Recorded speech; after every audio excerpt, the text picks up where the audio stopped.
I rode my first motorcycle when I was about 5 or 6. The motorcycle's a lot of things for me.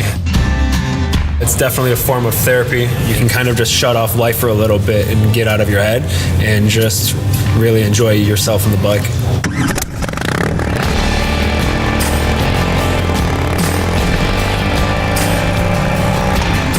In the spirit of craftsmanship with the R18, it's still that boxer motor feeling that's always going to, be there. It's always going to be something that you enjoy.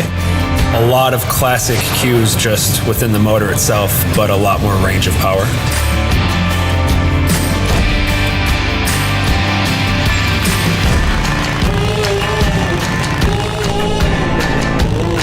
That's one of the things that I've always loved about BMW motorcycles. They're really clean and simple machines, but they found the perfect balance of both function and design. It reminds us that true icons resist time. Never forget your roots.